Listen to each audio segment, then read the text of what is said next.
Hey everyone, and welcome to another new episode of Time Extend. My name is Adam Ismail, and as always, I'm joined today with Brendan Norrison, and today we are taking a step back from all the hectic episodes we've had and delivering the next episode of Free Practice. So I think this has been well earned, Adam. We've been pretty damn busy on the Time Extend front recently. We've had so many great shows, and there's so much going on. We've talked to so many awesome people, and I'm really enjoying it. But at the same time, I just felt like I kind of needed an episode just to shoot the shit and sound dumb and just like get all of these thoughts in my head out, even if they're not really fully formed. And Free Practice is great for those purposes. Yeah, for sure. It's pretty much our dumping ground for random bits of chat, and we've even come up with a nice little topic idea to make these episodes give us something to talk about at first, at least. So we went on Twitter and polled our audience for some questions. Yeah, we have. So this is really the perfect show. You know, I know a lot of people like to listen to podcasts in your car. If you're not in your car, kick back, grab a drink, grab a beer, get some wine, just relax. I would be doing that, but it's 8:30 in the morning where I am. It's a little too early to start day drinking. But Brendan, by all means, you should have a cold one in your hand right now. Oh yeah, always, mate. I'm never not drinking. That sounds a bit troublesome. I think it's just the way it goes these days. I should also apologize because on my end you might hear some less than desirable audio quality because I'm not in my usual recording situation. But yeah, I don't know. Luckily it's a free practice, so I feel like being kind of half of a shit show is sort of the name of the game. Yeah. We're good. Right. Yeah, so let's just go through some of these questions. We asked people on Twitter if they had anything they wanted to ask us, and we actually got a pretty good response. 5 or 6 people responding back. So thank you everybody who asked us stuff. And I mean, you know, we polled. We probably could have like polled Twitter earlier and maybe gotten more people in on it because this was just like 2 days before we ended up recording. But if you ever have any questions at any time, reach out to us and we might just talk about it on the show, especially if it fits a certain topic. Yeah, for sure. I mean, the thing is, if people are listening to the podcast, they know exactly the type of stuff we love talking about, so the more questions, the merrier. Yeah, to get started, I guess, jumping off the previous podcast we had about Wipeout, we have a question from Andrew. I guess this is a weird one to start off with because he's definitely trolling us. He wants us to argue for 3 hours minimum about what all the Wipeout teams, all 20 F1 grid drivers would drive for. He thinks Kimi is a Haramau man. Yeah, I don't even know what to do with this question. Yeah, that's a 3-part episode series alone. So what I will say, Andrew, is we probably won't answer every single driver, but if I can think of 3 off the top of my head, I'd say Hamilton would probably be Icarus if we're talking HD Fury era. Fastest ship, most talented pilots according to the lore anyway when it comes to Icarus. Faisal would be, for me, I would have said Vettel before he really started shitting the bed the past season or so in terms of consistency. So we'll go Vettel right up until last year, basically. Thought he was consistent enough, good drive, did the job. Maybe if we're looking at previous F1 drivers as well, like Paul Di Resta or something, somebody who can consistently bring in the laps, but when it comes to racing ability, has been faltering a bit recently. And then third for me, Charles Leclerc, AG Systems, because AG Systems are always the up and rising team, and he seems to be one of the most exciting drivers on the grid right now that doesn't have a tendency to try and punch other drivers. Sorry, Max.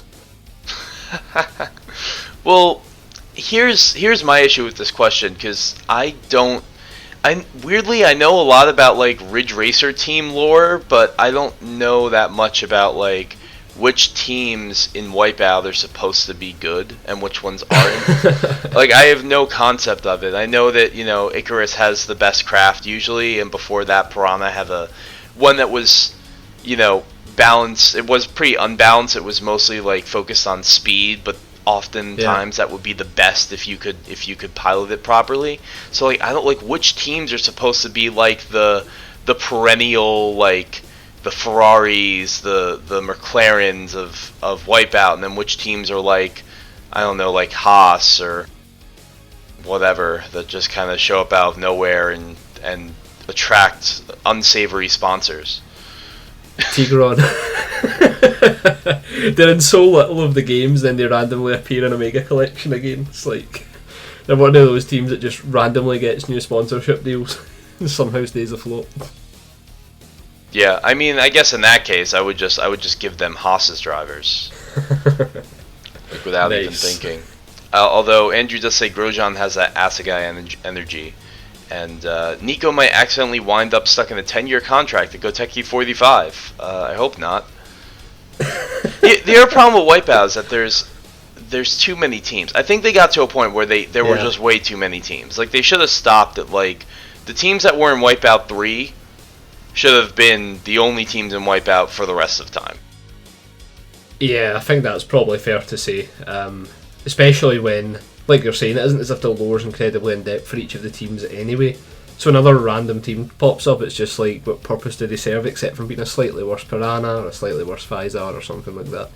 Well, here's the thing. I do remember reading when we were doing our Wipeout shows. I was on Wipeout Zone, which is such a great website, and I was in the wiki and I was reading about Piranha, and there were like 8 paragraphs about the history of Piranha. So there is lore to these teams. It's just that unless you seek it out, you wouldn't really know about it. Like Ridge Racer 4 makes it very clear when you're picking your team, like Solvalu's like the team with the most championships, and PRC is new, and Dig Racing team used to be good but now sucks, and like they make those things clear. But like in Wipeout, you have to go seek it out. It's not necessarily made aware to you.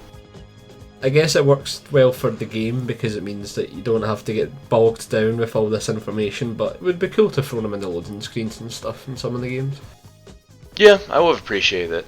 But of course, we have to mention, Brendan, as we talk about the Pack Racing Club, that we have this awesome commissioned new header on our Twitter page, which some of you who ask questions may have seen at this point. It is Brendan and I as drivers for the PRC, which also, funnily enough, is the exact same initials as the People's Republic of China, and now I can't kind of unlink those in my head. But no, we are in front of a... What is that? That's a Tarazi Troop, I want to say. Yeah. The red and yellow one on the cover of the Ridge Racer 4 box, and it looks awesome, and it was made by Haley Mulch, who's an illustrator, comic artist. She's really into F1 and racing in general. Really, really cool stuff, and we could not be more thankful to her for doing it. So props for that. It looks awesome. Yeah, it looks fantastic, and it's the first piece of art we've had outside of the album covers that you do as well, Adam, about the podcast, and Haley's done a fantastic job. We absolutely love it, and that's why it's straight onto the Twitter banner. It's really kind of surreal to see us as drivers as well for PRC, given how much we love Ridge Racer Type 4. I know, it's very weird but awesome. I've never had any commissioned work done of me ever, and like me in those overalls is just like so cool to see. Like really can't thank Haley enough. Go follow her on Twitter. She's at Haley Mulch, which is HAYLEYMULCH. There's a lot of really cool F1 stuff, so yeah, definitely check that out. Yeah, and keep that name in your head as well, because there might be potential to have her on the podcast. Those discussions are kind of ongoing at the moment, so another guest to add to the list, Adam. That's awesome. I hope she doesn't hate Wipeout 2048. Anyway. Oh god. Alright, so very, very cool. I gotta go back a couple pages to get back to this the questions that people are asking.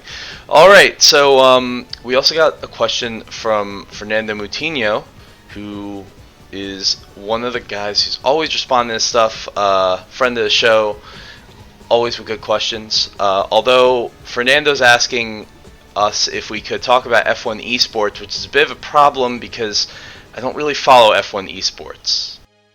No, me either.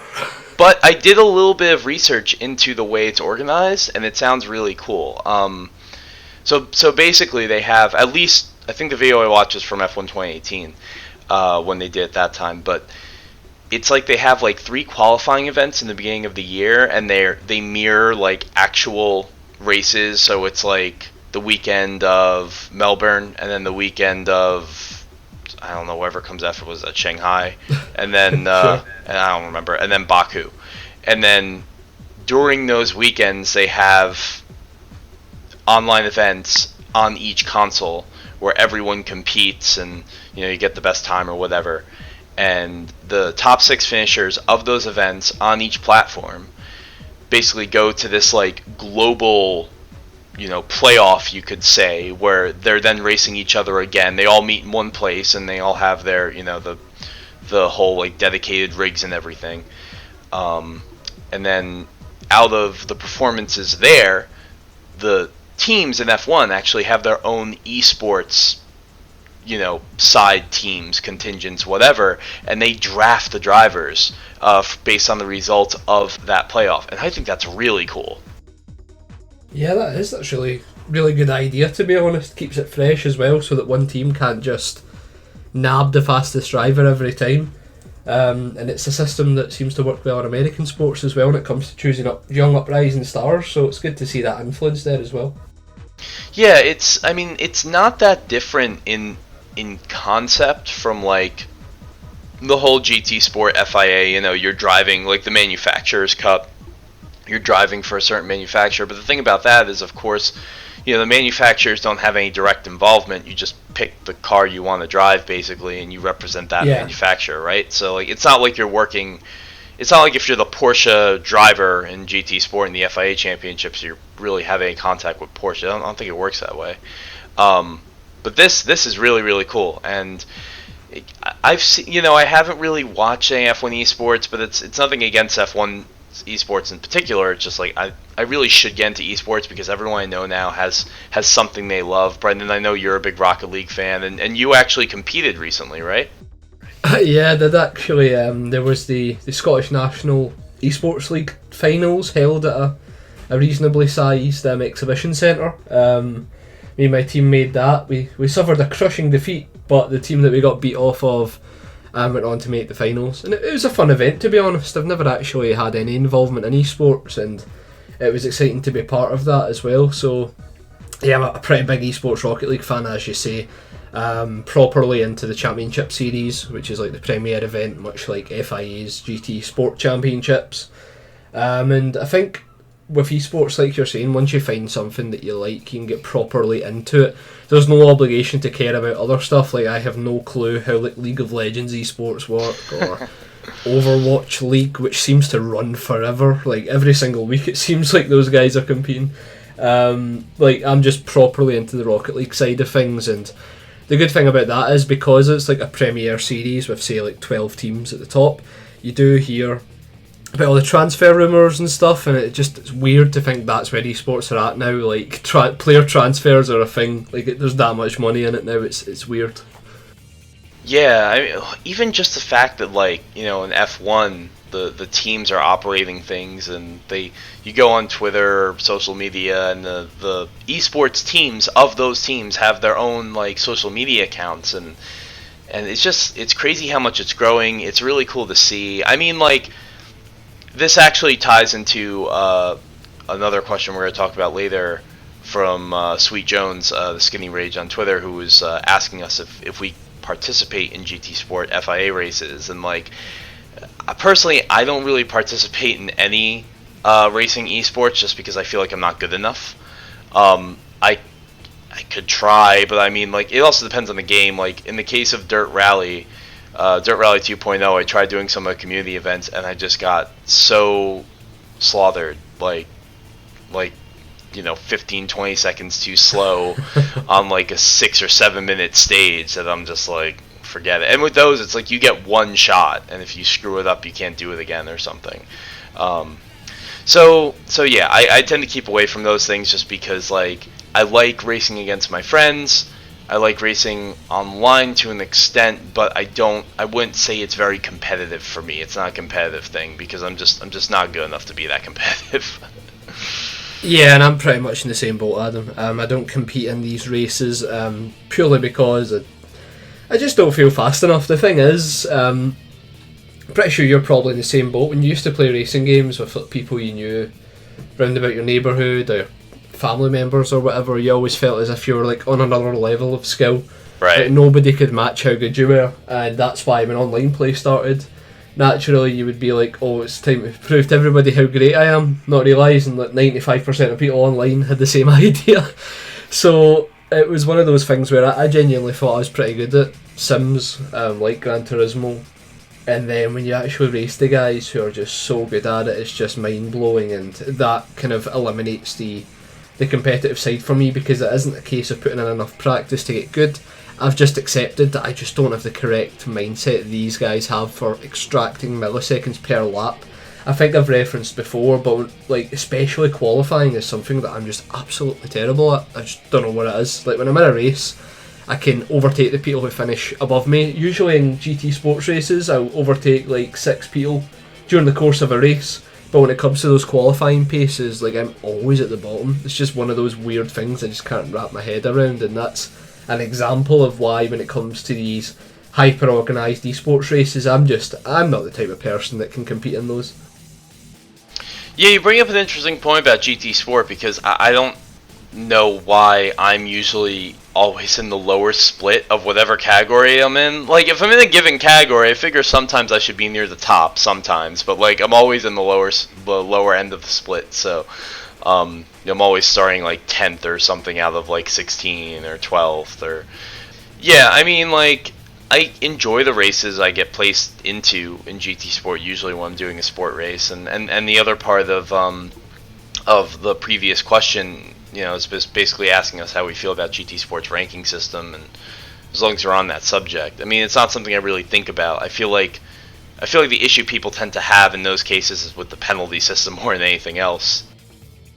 Yeah, for sure. GT Sport does do a great job at managing a sportsmanship and driver rating. And it's one of these hard things to measure, because as somebody who's terrible at qualifying, I do critique how it basically just nullifies any progress I make if I'm bad at qualifying, because if I finish like 11th in qualifying and even make my way up to 8th, the game still sees that as a pretty poor performance, from what I can tell anyway. So I don't get many points for that, and I'm not saying I should, it's just an example of I understand the ranking system is great for people who can be good at both of those elements of racing.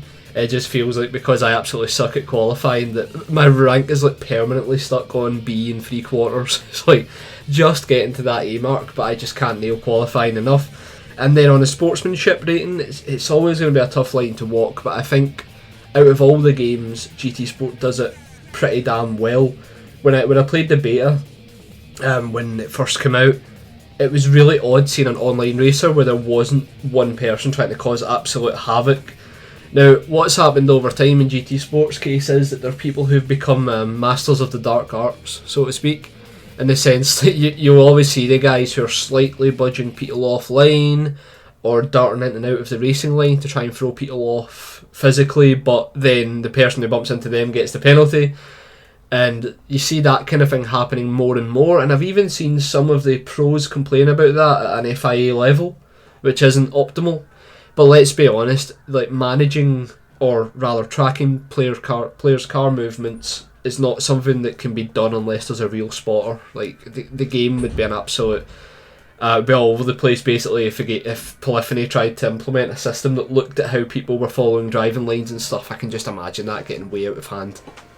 Yeah, I don't think it's something they could ever fully fix without the involvement of like an actual steward. It's not going to work. I've seen questions, people wondering if like Polyphony could utilize AI or some aspect of AI to like make these decisions, and it's diminishing Kaz returns. Responded, it was like maybe like a GT Planet interview or something like that, and Kaz was just like, "We are so far away from being able to do that." Like that's I mean, great in theory, but how do you do that today? So yeah, I don't know if there's any solution. I mean, it is funny because anytime I talk to people about like GT Sports penalty system, they're often saying like, they somehow found a way to make it worse. Like every update makes it worse, and I don't know if that's true. I think it might just be like you get used to the way a penalty system is, and then like they change it, so now you have to relearn the rules. But relearning the rules basically keeps everyone on their toes. I think that's why it gets changed so much, because I mean they want to obviously like force people to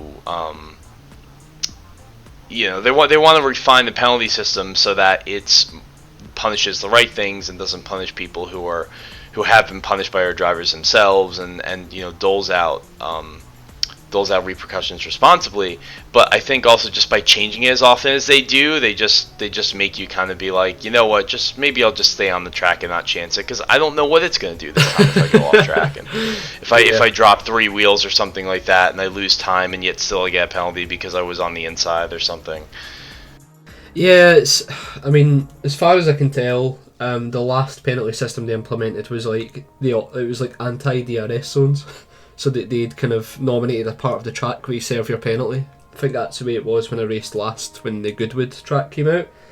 And like I wasn't aware that was the case. So for like half of the lap before, I kept slowing down trying to serve my penalty and nothing was happening. It just dropped like 4 places beforehand, and I was like, well, I probably should have looked into that before racing.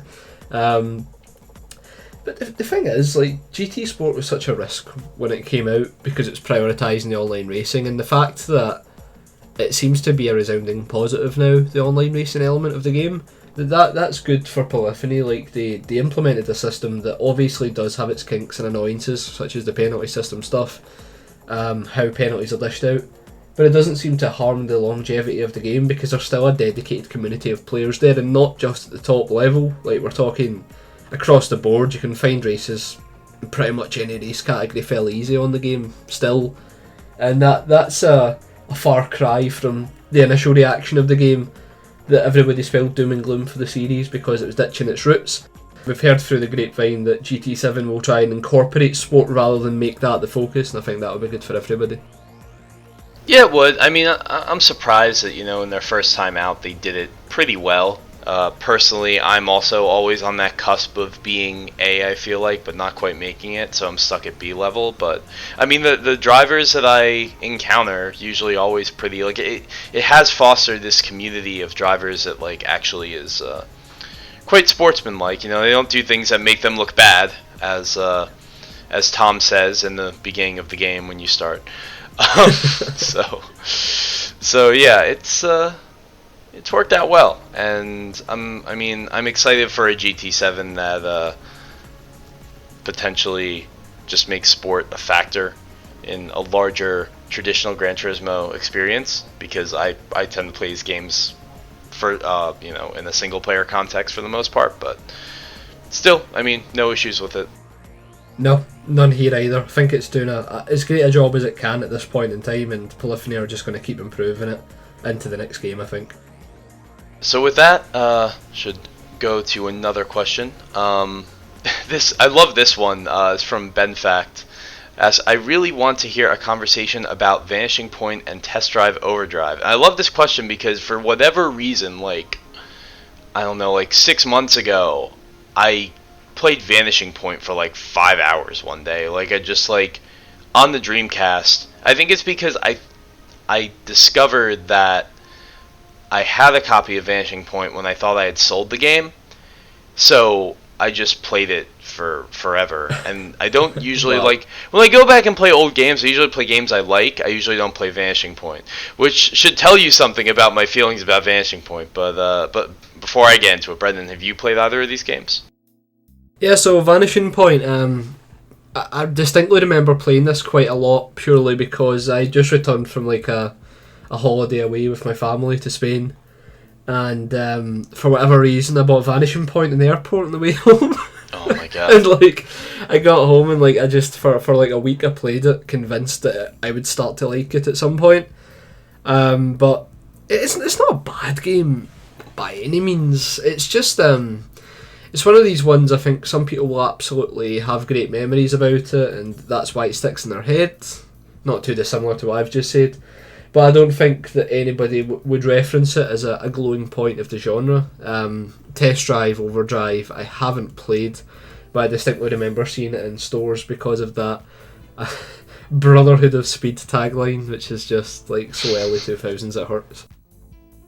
Absolutely, yeah. So Vanishing Point, I don't hate the game. The first time I played it, I really didn't like it. I mean, I remember must have rented the game back in like 2000 or whenever it came out, and I didn't like it back then. I was obviously very young. When I got my Dreamcast, like when I got not a used, but like when I got the Dreamcast off eBay, it was new, but this was like 2009, so a lot later on. Vanishing Point was one of the first games I picked up, just because you could find it pretty cheaply, and it was a racing game that I wanted to give another shot. And it's strange because it's like very... I've never played a game like this before that's focused so much around like stunt driving, but isn't necessarily like, it's not Stuntman. You're not doing like missions to like... I mean, there are challenges where you're trying to like do this jump or like there's like these figure eights that you're trying to do like a barrel roll and complete the figure eight in a certain amount of time. There are stunt challenges like that, but they're not, it's not like you're in a movie and you're a stuntman, for example. And it's the closest thing I can liken it to, it was almost like Acclaim, I think the developer was Clockwork, and I don't remember anything else they worked on, but like Clockwork is almost like they played Crazy Taxi's challenges, and they were like, we're going to make a game. Yeah, we're going to make a game based around, which like Crazy Taxi's challenges are excellent. But the issue I have with Vanishing Point is that the physics are a little too floaty and inconsistent, and it's like you're driving a car that's also in water. Like, it's really... I've never played a game like this before. It's like they really wanted to play up the body roll and the weight transfer, which is usually something I like. You get that kind of push and pull, that tension when you're driving the car. But in Vanishing Point, it just ends up making you always feel skittish and unsure, which is, I think, my issue with the game. But... that said, there is like a racing component too. Like there's a mode where it's really weird because it's like you start in like 60th place or something like that, and you have to get your way. You have to get as high up as you can. But it's almost like Need for Speed The Run, except for the fact that like you're not actually driving against 60 cars in any given time. The game just loads 4 of them in front of you, and you pass those 4, and there are 4. So it's not like you have 60 car grids.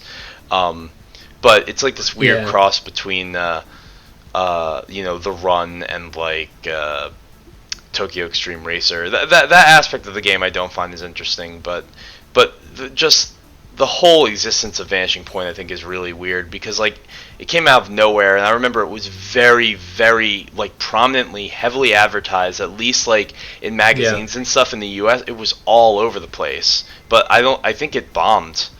Yeah, I mean, we didn't ever get a sequel, and what you were saying about it being advertised heavily, some quotes off of the back of the box, I quite like bringing these up because they tend to be a good laugh. Games Master says that it had the most realistic handling yet seen in a racing game. The selection of cars is truly outstanding.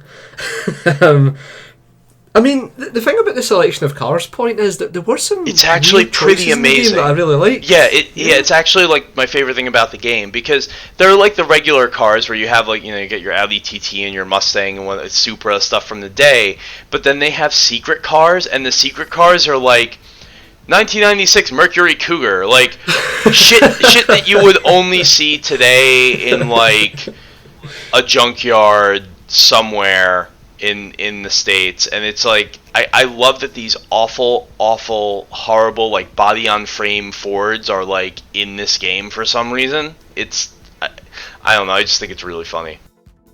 I'm pretty sure there's a Camry in there as well. Probably a Camry. Yeah, the secret cars, I have to look up now a list of the secret cars in Vanishing Point because it's absolutely ridiculous. So did you like? So what were your feelings on the game then? As I looked these up, did you like? Were you happy with it, or do you just remember it as that thing you just picked up on the whim in an airport? Yeah, I mean the crazy box or vanishing box, whatever the hell they call it, challenges were probably the thing I remember most. I remember the track design being not too bad as well. Everything about the game I felt was really well made and fun, but I felt as if the handling engine almost tried to like nullify that, because I wouldn't quite say it was realistic, as Games Master have proudly proclaimed in that quote. But I would say that they definitely tried to give a bit of weight and complexity, essentially, so that it wasn't just like any other arcade racing game. You did have to try and learn how the cars handled in that game specifically, much like you would in a sim. But the game also tried its hardest to be like a kind of off-the-cuff arcade racer you could have fun with, so I felt as if the handling engine was almost at odds with the attitude of the rest of the game. It was supposed to be, to me it felt like this game very much wanted you to have fun, but also like, no, you need to really get in tune with these cars to the point where they're doing things you don't want them to, and you need to rein them in, and you need to really understand them. And yeah, it did kind of seem contradictory, because it wasn't a game, in spite of the way it may have looked, it was not a game you could just jump into and have a good time. You really had to work at it. Once I did work at it, I enjoyed it more. But yeah, I did find a list of these secret cars, and among the secret cars there's a Ford Taurus from '94, a Ford Ranger truck, Oh, wow. 1964 Ford Thunderbird. They really had a lot of Fords in this game, and the Ford Windstar, which is a minivan. Lincoln Town Car, Mercury Sable Wagon, I think was my favorite, because it's definitely like the saddest car out of all of them. Because just the Fords and Mercuries from that time period were so terrible. There was one more. Oh, there's a Volkswagen Microbus, 1971. So, yeah, some funny cars in this game. And to be honest, that's what makes it stand out for me, those secret cars. Obviously, like you're saying, the Audi TT and stuff were in there, but it was those secret cars that really gave the game a bit of personality, I suppose. Yeah, it's just a fun thing to revisit every now and then. It's not one of my favorite racing games, but on the Dreamcast, the Dreamcast, as you know, we've devoted the whole series to, has such a eclectic mix, one might say, of racing games. It has a lot of racing games, and they're all very different. And Vanishing Point's kind of, it definitely plays a role in that. And I can definitely say more about it than Test Drive Overdrive, which, God, I played that once, probably in like 2002 or 2003, whenever it came out, and never touched it again. And at first I didn't know what it was, because I didn't realize that this was just Test Drive in the US. Had a totally different cover. Did not say Brotherhood of Speed. It just had like this weird like Dodge Charger doing a wheelie on the cover, and then like Test Drive in graffiti text. So they were definitely going for like the Need for Speed Underground, Street Racing Syndicate. They were trying to win over those fans, but yeah, this was like the last. I'm pretty sure this was like the last traditional Test Drive like game in the series. I think the series kind of died here. Oh wow. So that's grim. Yeah, like I said, I've never played it. I've seen of it, but never actually played it myself. So the thoughts are fairly limited here. Test Drive is a very, very strange series. I mean, well, we talked about Test Drive Le Mans, and I'm not even necessarily including that, because that's not really Test Drive the same way that, Test Drive V Rally isn't. The Test Drive brand was kind of extended from Infogrames to all of these different properties, depending on what they thought was most marketable. But Test Drive is like the core series, which I look at as like the games that were developed by Pitbull Syndicate. So like, there were a lot of them on like on the PlayStation 1. I think there was like 4 or 5. 6 was on the Dreamcast. 6 was probably on PlayStation 1 as well. And then this, Test Drive Overdrive. I never quite understood why people bought these games or why they were successful, because they always seemed really of questionable quality. Like, maybe Overdrive's actually better. I mean, like, I'm looking at screenshots of it, and it looks like it might be better than the previous entries, but, like, God, I remember I had Test Drive 5 on the PS1. I got it as a gift, and I'm just like, this is... It's definitely like the ugliest racing game I've ever played. Because like all the car models are so off. Like I've never played a game that were just like, yeah, if you like squint your eyes and maybe look at a corner of it that maybe looks like a Dodge Viper, but otherwise it just looks like some grotesque melty thingy. And the track design's weird. It always seemed like discount Need for Speed. Like, if I wanted a worse Need for Speed and to also spend less money, I would find Test Drive probably in the discount bin at a given GameStop or EB Games. So.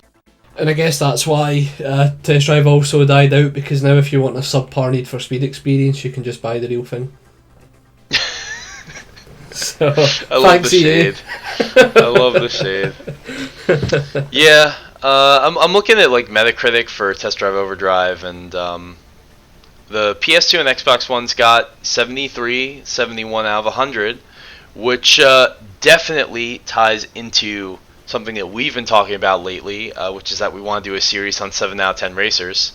Yes. Both of these games seem like they are perfect for the 7 out of 10 racers discussion, but I also don't know if I'm going to revisit these specifically, so this might actually be like the backdoor pilot for 7 out of 10 racers, because I'll probably never play these games again. Yeah, I know. I mean that's the beauty of the series, I suppose. It's trying to force each other to at least give it a go. It'll be interesting to see how we set about that series, because it'd be good, for example, if one person has a 7 out of 10 racer and they love it for whatever reason, and then try to convince the other person why it's even worth bringing up. So it's like, why are you talking about penny racers, Brendan? And I'd be like, oh, X, Y, and Z. So like, I think that could be a cool way to bounce off of each other. Yeah, for what it's worth, I'd much rather go and find the copy of Test Drive Overdrive than play Penny Racers, because you've been trying to convince me of this for a long time, and I look at screenshots of them, just like, I just don't think that that's something I would have fun with. Shocks definitely, but for you, I think Shocks isn't 7 out of 10. Shocks is probably like probably perfect score. 11 out of 10. Yeah, exactly. Shocks is so good that they basically killed EA Sports Big. That was their final crescendo.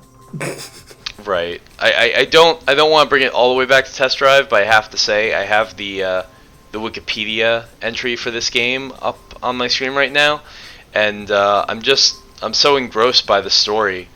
Did you know that you took control of a character named Dennis Black, a San Franciscan street racer who races an exclusive street racing club on behalf of another street racer named Donald Clark, who was injured during a race? Oh no.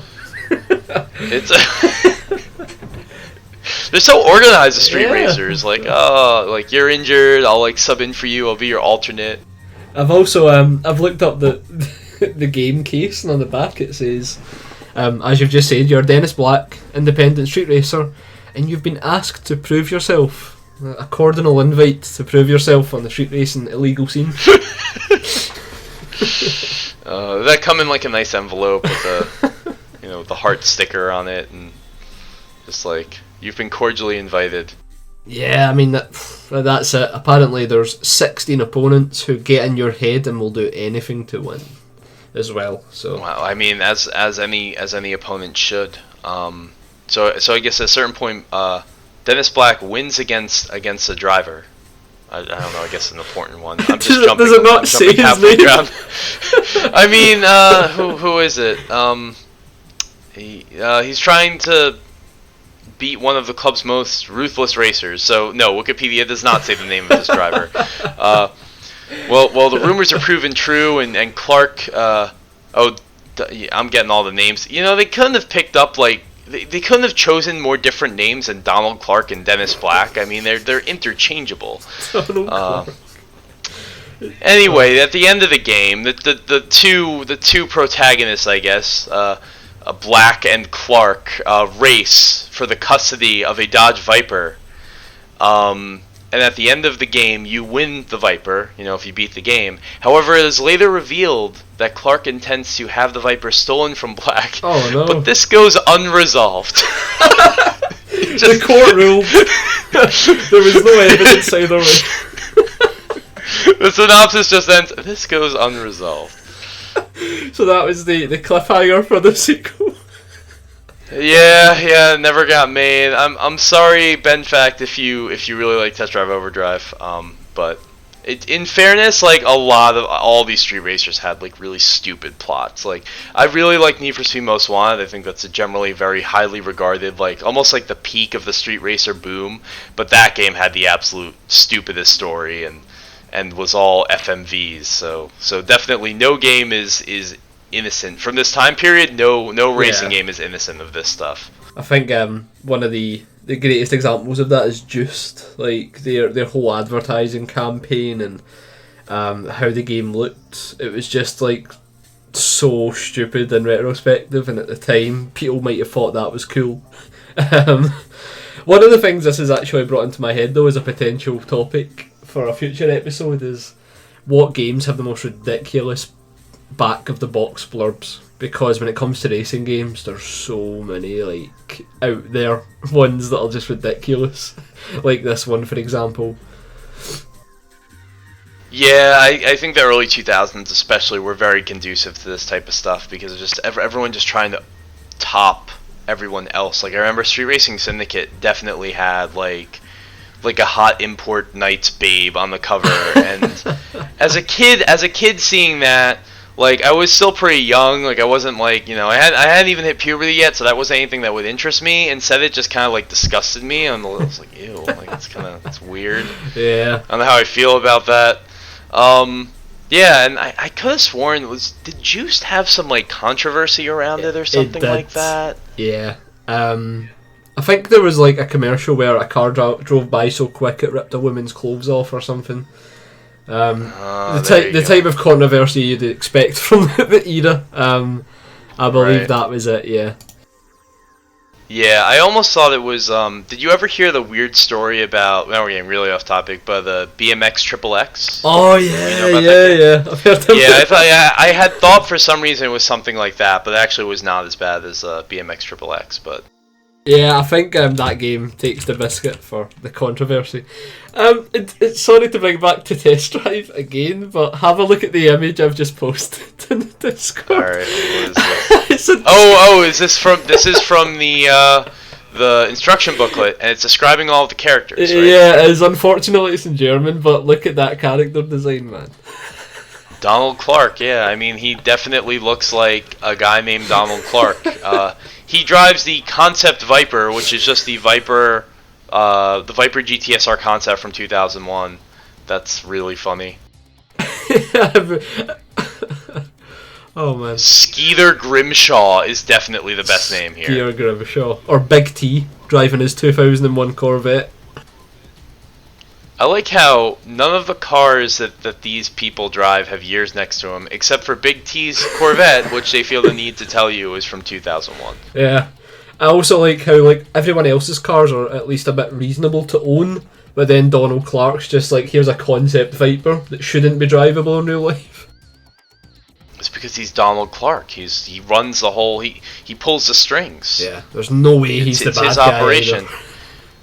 These are all like what I love too is like what was it from this time period that like every character in the racing game like this had to be some ridiculous stereotype. Like you got your white businessman, you got Lisa Lux, looks like she's probably like it's just Charlize Theron. Yeah, or like an adult star or something like that, or a model. Big T is just, you know, probably this like, I mean, he's like this grossly overweight guy who they probably made Hispanic or something like that. Skeeter Grimshaw is, I don't know what the hell he is. Reese Weston is exactly the type of person you would expect would be driving a Camaro. And then the Jaguar, the guy in the Jaguar XJ is Nels von Stat, which is, he looks like he was from a German hair metal band. Yeah, I think the description, I don't know German, but I think it says Dutch Playboy on the second line. Ooh, yes. So, there you go. The horrible stereotypes in this game, and I mean, it was unavoidable. I guess really, it was a time where they felt like every racing game needed to have a story, and it just was so. I'm glad we've moved on to a point where, I mean, now racing games like barely ever get made, but when they do get made, we don't have to sit through this. No, this is... You're right, it was so indicative of the era. For some reason, everybody was determined to crack that case of making a racing game with a good storyline. And I mean, you get attempts at R-Racing Evolution, and then you get stuff like this, and I'm not saying either of those are great. I just mean, like, there was this like weird pass-off between does circuit racing or street racing make for better stories. And then I think, ironically, Need for Speed probably had the best idea about it, where it was just a case of, you need to race these guys, here's some short 30-second videos introducing them, and just go play the game. Gotta get through that blacklist. Exactly. Yeah. These are all great topics that we could definitely spin out into like longer shows, but yeah, we should probably move on. I like this question a lot too, from RN the Andrian. Favorite Japan-only racing games and favorite fictional team liveries. The Japan-only racing games question I like a lot because I know exactly what I'd answer, and that is Racing Lagoon. Have you ever played that? I haven't actually. Give me a breakdown of that. It is nuts. So Racing Lagoon is a street racing RPG made by Squaresoft. Only came out in Japan, was on the PS1. It was like a late generation PS1 game, and Right. it's awesome. Like I've emulated it and I've played it, and unfortunately because it's an RPG and it's in Japanese, it's very tough to play, to experience at its fullest if you don't know the language. But it's kind of like it feels a lot like street racing games from the day. It doesn't do the whole like battle system thing that TXR does, the Tokyo Highway Battle, but you're kind of racing on those roads and stuff like that, and there are certain, you do encounter like certain other drivers, but there's like an overworld too. So like when you're actually like driving, it has an open world, but on top of that, it has this kind of like really cool like top down, like almost like when you're playing like Super Mario Brothers or something like that, and you're looking World 1-1, World 1-2, World 1-3, where you're like this miniature car and you're driving through the city at night trying to find other cars to race against. It's super, like, everyone always says, like, talk about like Gran Turismo and Forza being car PGs, but this is definitely the closest to a true RPG that I've ever seen, like a racing game, and you upgrade your vehicles in the same way. It's very RPG style of progression, and the music's fantastic. It's just like, it's something I'm amazed like never was attempted again. I mean, I would have just settled if they ported that one, or not ported, if they localized it for the US, because I would have loved to play that game. But it's such a cool idea because it really just takes a whole street racing thing to like its like most JRPG level. That actually sounds incredibly interesting, especially when we've just discussed some of the Western developers' attempts at trying to imprint something outside of racing in a racing game. This one sounds like it actually does it pretty well, especially if you're giving it such a glowing recommendation. I'm surprised it didn't even get considered to be ported over here. Yeah, well, the other thing about it too, though, is that like it's not just the premise of the game. Like the handling is great. Like it's like the physics are excellent, and I'm really surprised because like Square is not a company that ever developed racing games. So Yeah. how they were able to come up with a handling model that was like that, it's pretty not realistic at all, but just a lot of fun. And the game doesn't even have, as far as it does not have licensed cars. They don't license any of the vehicles. They're all Japanese, as you might expect, and they're all based on real cars. But there is this excellent video on YouTube of someone or a couple people streaming Racing Lagoon, and apparently what you can do once you get to a certain point in that game is you can race modify your cars almost like you would in like Gran Turismo 1 or 2 or something like that. But in Racing Lagoon, the race modification without fail like almost always turns the car into a Group C version of itself. So you end up with these ridiculous, and the car list is all over the place. So you end up with like Mitsubishi Mirage Group C cars with like, long tails and shit like that. And like if you have like I think the Daihatsu Midget's in that game, and you can actually make a racing version of the Daihatsu Midget that's like mid-engine. It's totally wild. Some of the cars just end up looking like these Frankenstein abominations that like are just ridiculous, and some of them look great, but it's very strange. I have to find like a picture of one of the cars and send it to you as we're talking about this, because it's you've never seen anything like it. It sounds incredible. Like, I'm actually a bit gutted that I haven't been able to play this. Yeah, the stuff they do with the car list is just insane. But it's really cool, and it's easy enough to emulate. Because it's a PS1 game, so you're not really needing particularly powerful hardware to do it. But as I look this up, is there a Japan-only racing game comes to your mind? I mean, this is a bit of an odd one, because when it comes to Japan-only racing games, I haven't had too much experience with them. But one of the ones that I actually really enjoyed playing, and it wasn't because of the racing, because it was pretty primitive, was, and I'm going to butcher this name here, Bakoso Dekotora Denistisu 2. That's my attempt at it. I don't know what basically, that is. So essentially, there's a craze in Japan at one point about decorating huge trucks with loads of crazy... the Bazoo. Yeah. So okay, now I know what you're talking about.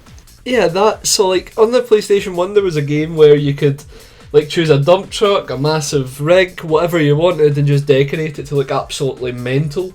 And that was the most fun part of the game. That's what I remember doing the most when I did play it back on the PlayStation 1, because the racing itself is it's not really a racing. It was like this weird lane change type of game. You probably know what I'm talking about from racing games way back, where essentially you just moved between lanes to keep the truck driving, but the actual act of creating the truck was the fun part. And the reason this is my choice is because it's pretty much my only exposure to a Japanese only racing game. Initially I was going to say Pepsi Man, but I didn't think it would qualify, but Pepsi Man always qualifies. Maybe not. I mean, yeah, I know you're a big Pepsi Man fan. Well, how did you discover it? Pepsi Man or this truck game? No, not Pepsi Man, brother. Not Pepsi. Forget Pepsi Man. How can we... yeah, I used to have a guy who would provide random PlayStation 1 games through not slightly legal methods. Basically just hand you like 20 discs of games, and this was one of them. That's basically it, and I was so confused at first because I had no clue what I was actually doing, and then once I got the hang of it, it was actually really fun. And for the PlayStation 1 it was actually fairly in-depth, so I would recommend having a look at it purely for how crazy it is. I just seen you posted that car in the group. Yeah, so what I want you to do is click on that video. It should start at the right time. You should see a green hatchback. It looks like a Nissan hatchback or something like that for a time. And look at what happens to it. Oh my god. That is incredible. Yeah, so they've basically turned it into like this sort of like long, like they completely get rid of the fact that this is a hatchback. They move the engine to the middle. Yeah. They stretch it about like 4 feet, and they make it into a Le Mans racer. And they do this with all the cars. It gets really ridiculous. They do the exact same thing to an Alpine A110. Like it's nuts. And I know this it looks so fun. This isn't great podcast fodder because you can't see it, but maybe we'll attach this link in the description of the episode, and you can go watch this video because you've never seen anything like it. Racing Lagoon is really cool. If there was some kind of like, probably be too hard to do, but if there was some kind of English patch, I'd be all over it, because it is really like, you know how like the Initial D games are. They're good. They're mostly in the arcades. It's just like the Mountain Battle style, but like Initial D is this franchise and world with all of these characters and stuff. But you're not really immersed in that world. You're just kind of like racing as those characters, like as avatars. Like this to me seems like if you were to take, a manga or an anime series like that, you fleshed it out into like a truly like this like all-encompassing environment, and all the lore was there, and there's a story, like open world. It's it's really an amazing concept. But also, Yeah, it is. the music is also really good, and if you know Racing Lagoon, you know I've probably put a couple songs from the games in a couple episodes that we've had time extend. It's a little Easter egg for those fans. Yeah, just throwing that out there. It was around the time that I played the game and like discovered it and was like, this is so perfect. I need to give it some love. So like the soundtrack is like, it's like Ridge Racer 4-esque, like kind of like not quite as good, but definitely along those same lines, and just the whole like aesthetic of the game, and the fact that it was like a late, like I think it came out 98 or 1999, so like it's a late PS1 release, and around the same time as R4 and Wipeout 3 and all those games that were really like taking such amazing advantage of the hardware. So in this game, I've just had a look at the Wikipedia page and listened to this for Edgy. The game's story follows a new member of a street racing team in Yokohama, Japan, as he tries to learn about his forgotten past and a mysterious race that took place 10 years prior to the game's opening. Here's the thing though, that sounds awesome. Like that, I'm all about that. I'm not, this isn't Donald Black, so... No, that's true. Yeah, I want to learn all about the 5-member team led by the ace Iki Fujisawa. I just want to see this made into an anime now, to be honest. Oh, it's awesome. I mean, jazz techno fusion soundtrack. I just wonder, like, why it just like never made it out of Japan, because it just seemed like it. I mean, Racing Lagoon's a weird name. When I don't know how I even found out this game existed, but when I did, I was like, what the hell's a Racing Lagoon? But honestly, within just like, that's the thing, is like, unfortunately we can't, we can't really get all the enjoyment out of the story and whatnot. It's hard to play because of the language barrier, but like if you just do the single races, like they're pretty fun because the game is structurally, physically sound as well. So definitely give it a shot if a 1999 PlayStation street racing game has any interest for you. That's just Time Extend all over. Pretty much, yeah. And we're getting kind of long in the show, so I have a couple more questions, but don't want to spend too much time on this. But favorite fictional team liveries? I mean, Pack Racing Club. It's got to be. That's who we are now. Yeah, exactly. That question falls perfectly into this image being released. So, yeah, I would say PRC is right up there. And then individually, for me, I've always loved and you will disagree here, of course, the Raven West decals. Oh, Raven West. The lads. It just doesn't really mean anything for me. It's just like they spend the whole game trying to make you hate that team because they're always good, and it's just like, I don't care. It's just like you guys drive a boring black car or gray car around. Hey, I'll have you know they have stripes on that. Oh, the stripes. Oh, I forget about the stripes.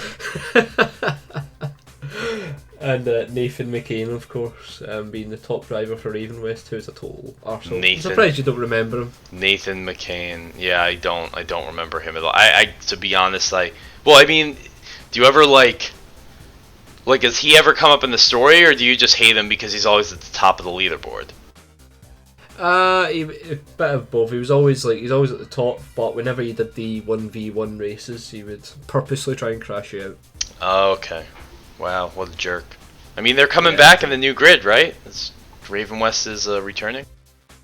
Yeah, they are. I don't know what it is about this. Well, you suddenly don't sound happy about Raven West anymore. No, I mean, I'm happy they're coming back. I just mean in general, this new grid game, I don't know, it's leaving me a wee bit cold for some reason. It's an interesting one.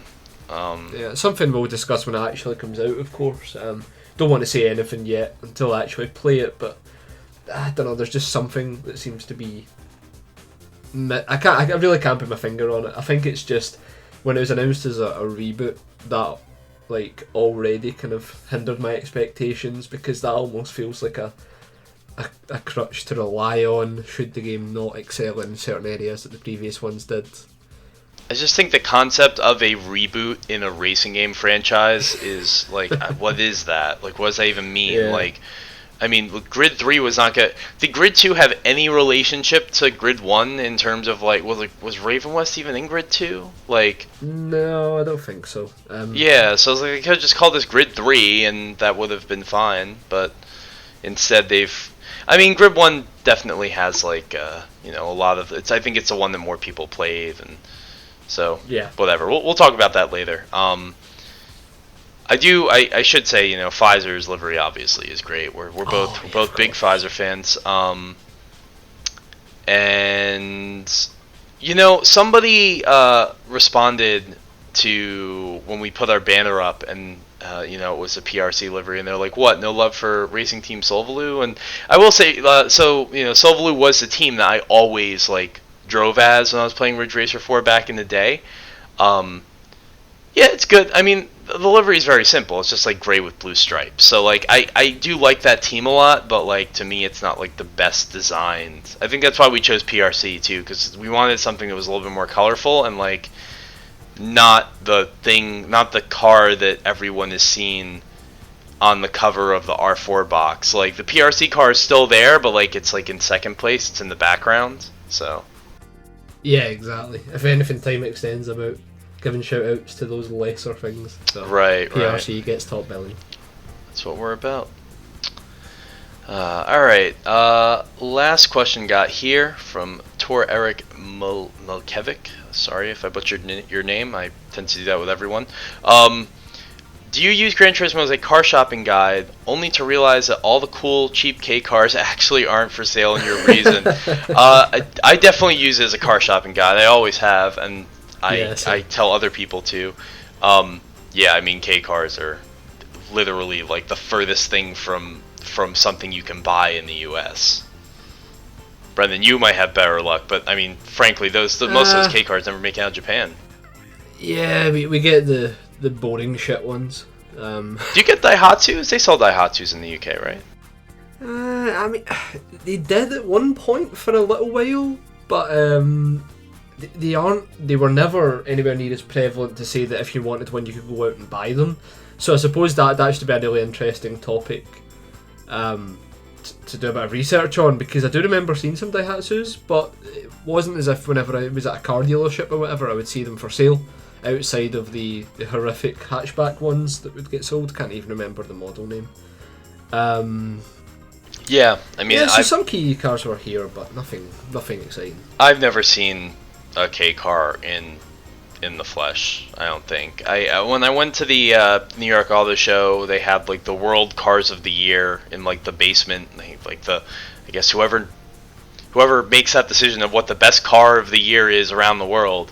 There was a Suzuki Jimny down there, which is not a K car. It's bigger than that, but it's also smaller than like a Jeep Renegade probably. So I mean, I thought that was pretty cool. And they do not sell the Jimny in the U.S., which is a shame because that car is awesome. It's like, yeah, I mean, it's literally a box with like a lawnmower engine that can go off road and costs like $8,000. So I'm all about that.